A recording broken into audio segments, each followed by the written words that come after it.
Bonjour à toutes et à tous, bienvenue sur KTV Quizy FM, le 106.9 pour un temps de parole consacré aujourd'hui au social, mais plutôt à notre député Bouanali qui est avec nous sur ce plateau. Le député Mabawa, comme disent certains, il est avec nous. Mabawa, c'est plutôt d'actualité. Monsieur le député, bonjour. Bonjour. Merci d'avoir accepté notre invitation. Ça vous choque pas quand on dit député Mabawa? Non, pas tout à fait. Ça vous fait sourire? Non, bon, je pense ça avec... Vous l'acceptez? Oui, tout à fait, oui. Bon, en tout cas, on va quand même vous appeler monsieur le député. Les grèves qui démarrent demain pour notamment une partie du service public. D'autres grèves à venir, c'est ce qu'on nous explique du côté de FO, CGT, CFDT également, mais pour le privé, ensuite pour le 12, 13, 14, 15 octobre. Comment vous voyez les choses? On a le sentiment qu'il n'y a rien qui a véritablement changé depuis 2011.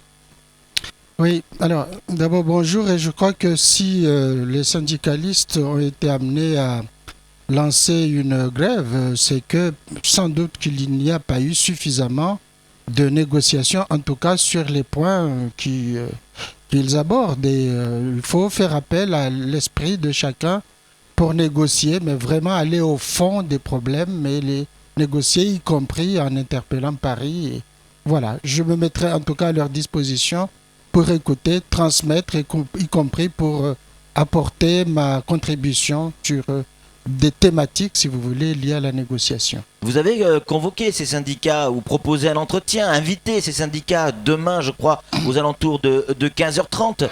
Est-ce qu'il faut y voir un message? Oui, non, mais vous l'avez dit, je suis un ancien syndicaliste, j'ai quand même le syndicalisme dans l'âme, j'ai eu une expérience de ces négociations, il y a des dossiers que j'ai conduits moi-même qui n'ont pas abouti, et donc si j'ai des billes ou des ficelles à leur transmettre pour que les négociations se passent, je ne manquerai pas et je ne ferai pas l'économie de mes petites expériences. Voilà. Aujourd'hui, vous êtes un homme d'État, vous êtes député, vous avez été syndicaliste, vous venez de le dire, hein, on se rappelle très bien de cette époque 2011. Aujourd'hui, s'il devait y avoir deux camps, celui de l'État aujourd'hui et celui des syndicalistes, vous seriez dans quel camp? Vous êtes dans quel camp aujourd'hui? Bon, je ne raisonne pas forcément en termes de camp parce que je pense que je n'ai pas cette approche de radicalisme ou radicalisation, mais je peux prendre fait et cause pour les syndicalistes. Il y a des choses évidentes qui sont manifestes, qui doivent être résolues. Je ne vais pas donner systématiquement raison à tout, mais si je prends le cas de la fonction publique territoriale qui n'a jamais été construite depuis quand on a commencé à mettre en place les trois fonctions publiques. Je pense qu'ils ont tout à fait raison d'aborder ces problèmes-là. C'est dommage qu'il n'y ait pas eu de discussion en amont jusqu'à ce qu'ils viennent à revendiquer des mouvements de grève. Et vous qui êtes un homme de terrain, monsieur le député, comment vous voyez ces différentes annonces de ces leaders, de ces différents syndicats? Cette grève, elle va ressembler à quoi? Est-ce qu'elle vous inquiète déjà? Non, je ne suis jamais inquiet des grèves. Ce que j'espère, c'est que les gens négocient.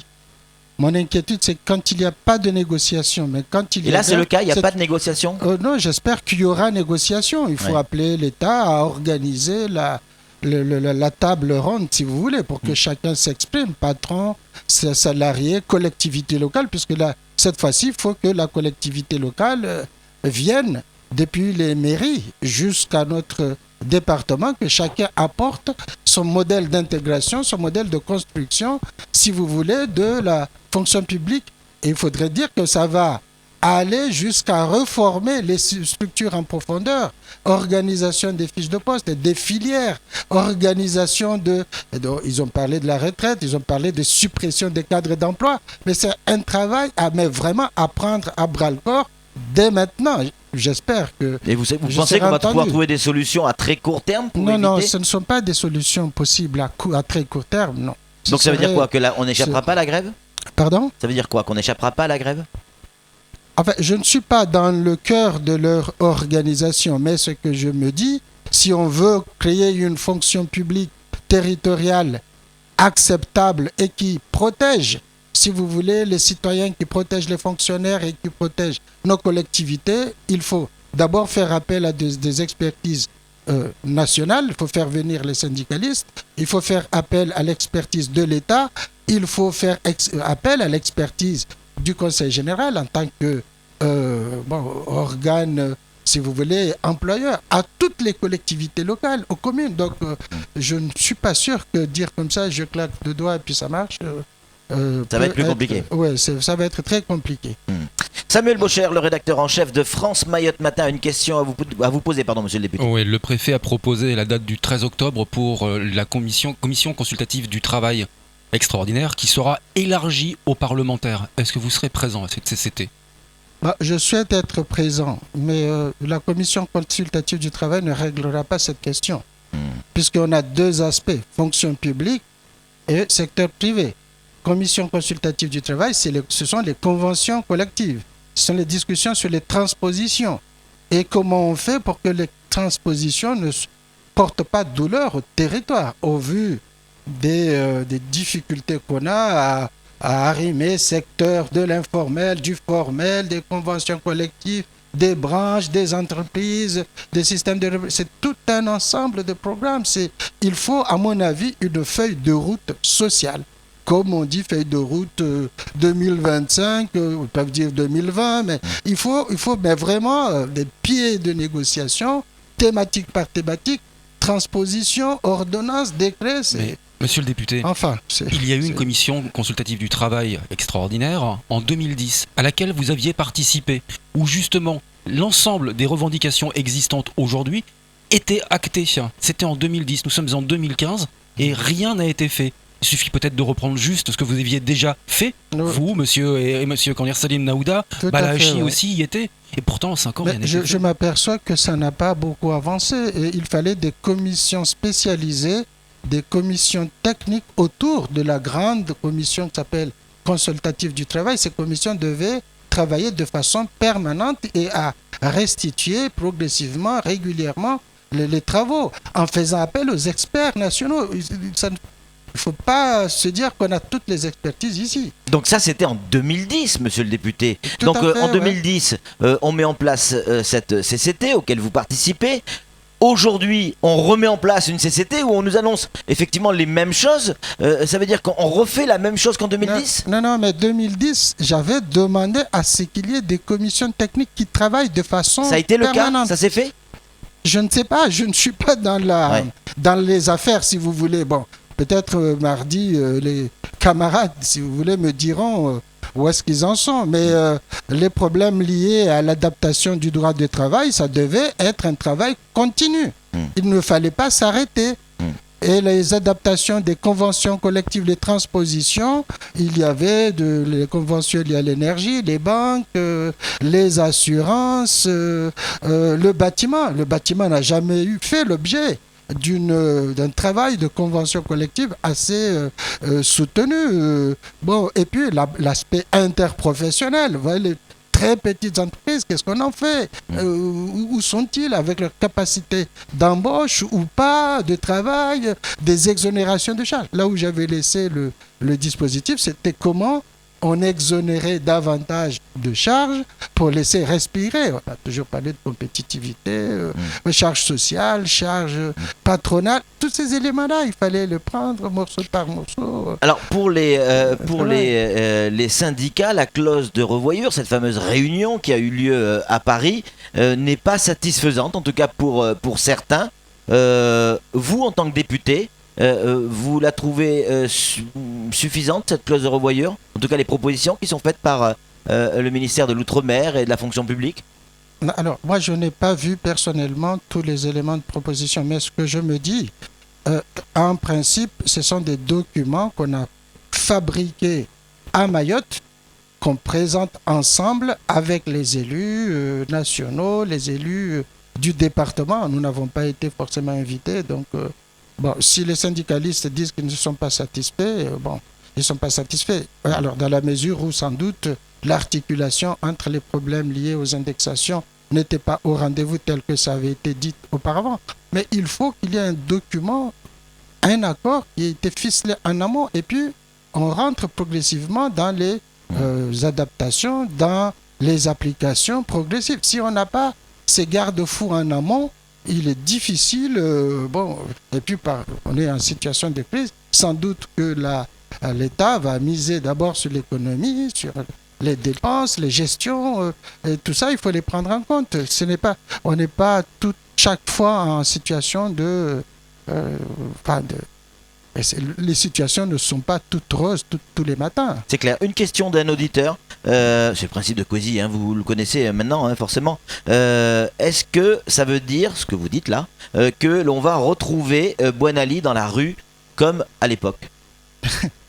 Non, j'ai quand même un autre statut et une autre fonction. Ce que je vais appeler, c'est que la négociation, je peux être médiateur, je peux être dans ces réunions, apporter mon expérience, c'est mon témoignage sur la manière dont on procédait, comment on arrivait à finaliser, mais on a quand même des garçons... Aider et encadrer ces syndicats, peut-être? Encadrer le syndicat, mais aussi faire la médiation auprès de l'État pour qu'il y ait une lisibilité sur les situations locales. Parce que parfois, quand on vient de Paris, on n'a pas toutes les lectures du contexte. C'est-à-dire que vous allez avoir les deux casquettes? Deux casquettes, oui. Le côté syndical et le côté député. Je pense qu'il faut avoir ces deux côtés-là, parce que là, je sens que les camarades, s'ils ont besoin de moi, je ne manquerai pas.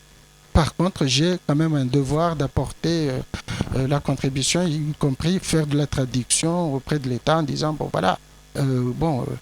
il faut y aller, ou bien il faut temporiser, il faut s'organiser, il faut remettre un peu dans de l'ordre, parfois. Samuel? La grève qui se prépare aujourd'hui, n'est-ce pas l'échec du processus de départementalisation? Je m'explique, on parle de vie chère, on parle d'insécurité, on parle d'immigration, on parle de droit commun, on parle de devoirs et de droits qui ne sont pas appliqués. Est-ce que c'est pas juste la société qui en a marre d'attendre? La société en a marre d'attendre, c'est sûr, parce qu'on a dû fixer la barre très haute. Mais y compris, nous n'avons pas pris conscience que cette départementalisation, c'est pas de l'incantation, c'est du travail. C'est-à-dire il fallait, depuis 2010, 2011, 2012, mais vraiment mettre sur pied d'égard tous les éléments de travail pour que on voit un peu plus clair. Vous avez raison de dire qu'aujourd'hui, il y a une situation d'impasse, il faut la prendre telle qu'elle est et morceau par morceau, filière par filière, dire comment on apporte les corrections. Mais il faut aussi que l'État écoute les partenaires sociaux, que l'État écoute les éléments de terrain. S'il n'y a que l'a priori de l'analyse parisienne, il est impossible de se sortir de ces situations. Ouais. Est-ce que vous avez le sentiment que on va pouvoir trouver des solutions à court terme, là, maintenant, pour éviter cette grève? Ou alors, il va falloir faire avec la grève? Votre sentiment, vous? Je pense qu'on fera sans doute avec la grève, parce que des solutions à court terme, ce serait risqué de dire des choses qui ne tiendraient pas longtemps. Mais oui, mais alors si on n'est pas capable de trouver des solutions à court terme, la grève n'empêche pas la négociation. C'est dommage de dire que il a fallu attendre la grève pour ouvrir, mais vraiment les vannes de la négociation, parce que là aussi... mais vous savez, là les gars sont en train de mettre les doigts dans la prise, il va y avoir grève, il va falloir les sortir à un moment donné, les doigts de la prise. Il va falloir trouver une solution de sortir de la grève. Et donc, ça vous le savez, en tant que syndicaliste, quand on démarre une grève, il faut savoir aussi l'arrêter. Là, vous nous dites à l'instant, on risque de partir sur une grève pendant des négociations qui ne peuvent pas se trouver à court terme. Une des premières solutions, par exemple, si c'est le cas de la fonction publique, c'est d'acter la suppression de ce corps transitoire. Ce corps devait être éteint depuis 2016. J'entends aujourd'hui dire que c'est 2018. Pourquoi ? Parce qu'en même temps, ils ont recruté à l'intérieur d'un corps en voie d'extinction. Qui n'existe plus en métropole et qui n'a jamais existé en métropole. Pour quelle raison on a continué à faire ces... aujourd'hui, on se retrouve à reporter en 2018 et finalement 2020 jusqu'en 2025, le corps y sera. Il y avait 6 échelons à traverser en 2015. On allait dire stop. Il y avait également les questions liées aux retraites, les problèmes de cotisation, c'est des prises en charge de la collectivité pour ces cotisations manquantes, puisque ces gens-là ont été employés par la collectivité avant qu'on fixe les retraites auprès des CNRACL, fonction publique territoire national. Ces éléments-là n'ont pas été sans doute pris en compte. Je ne sais pas, je risque de dire de bêtises. Il faut que j'ai mais vraiment le cœur net à discuter avec les autres. Il faut éteindre. Parler des cotisations. Qui paye? Il faut sortir des poches. Est-ce que c'est la personne qui aujourd'hui a travaillé pendant 40 ans de sortir de sa propre poche pour acheter ses cotisations, ou c'est un problème d'ordre politique à être pris en charge par les collectivités, c'est-à-dire les mairies, les employeurs? C'est l'employeur qui va devoir débourser. Donc, vous voyez, alors, est-ce que c'est immédiatement? Je suis preneur. Bref. En tout cas, merci beaucoup, monsieur le député. On en saura plus certainement demain. D'abord, il y a cette grève qui démarre. Vous allez recevoir les différents syndicats. J'espère que la presse pourra être conviée. On a envie d'entendre ce que vous avez à leur dire. Évidemment, mon petit doigt me dit, quelque chose me dit qu'on risque de revoir le député Mabawa prochainement. Allez, c'est tout pour ce temps de parole. Tout de suite, la suite de nos programmes. Merci.